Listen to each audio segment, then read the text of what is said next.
Hi guys, today I'm going to be talking about where my family came from. My family roots start in Spain. My great-great-grandpa Antonio Cedillo traveled all the way from Spain to New Mexico to be a farmer. He decided to reside in a place called Tejique in New Mexico. Tejique is a very small town in the East Mountains right outside of Albuquerque. This is where my great-great-grandpa laid his roots and bought some land, and that land stayed in our family for many generations. Shortly after my great-great-grandpa got married, they had 6 children. One of them was my great-grandfather, Ramon Cedillo.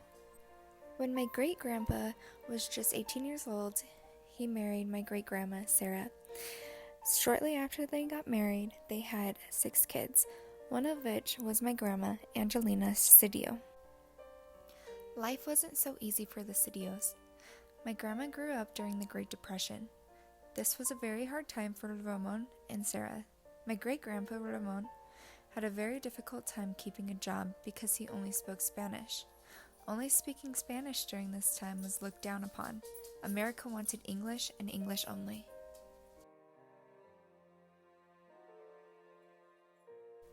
The Great Depression started in 1929 when the stock markets crashed. The Great Depression really took a toll on my family. There was no jobs and no income.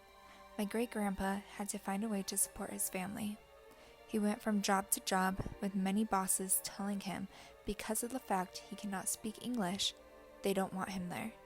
They did not consider his work ethic or the fact he was a U.S. citizen, but instead they looked at his skin color and the language he spoke.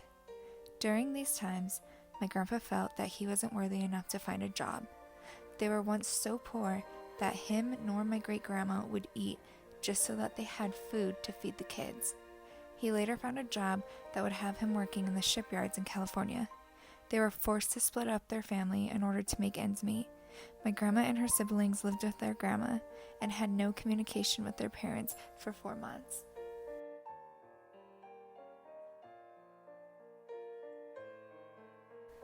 Spanish was the only language that the Cedillos knew how to speak. When my grandma got into elementary school, that would soon change. They were forced to learn English.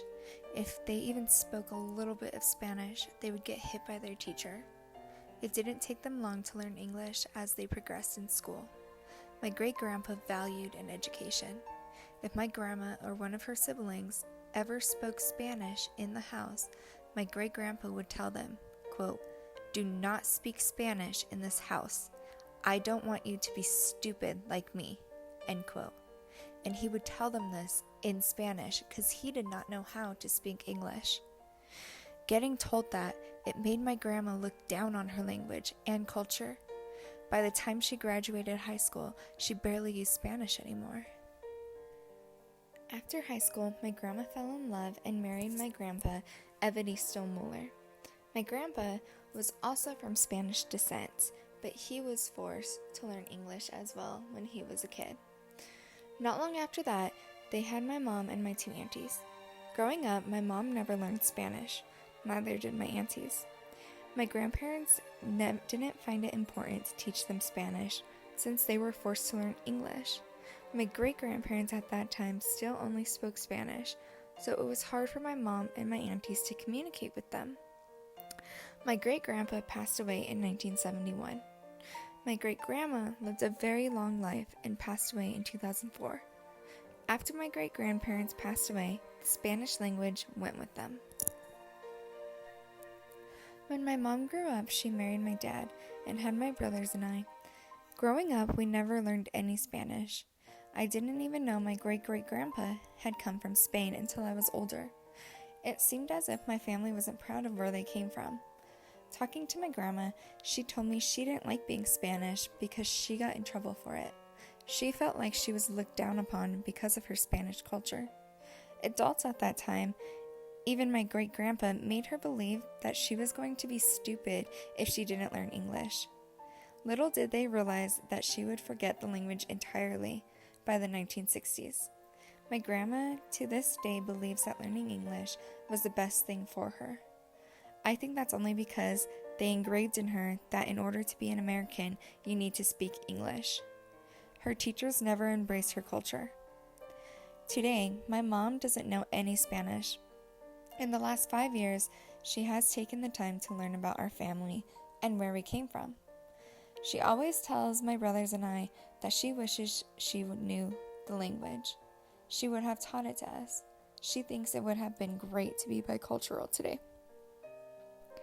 When my husband and I have kids one day, we want to make sure to teach our kids about our Spanish culture and where we came from.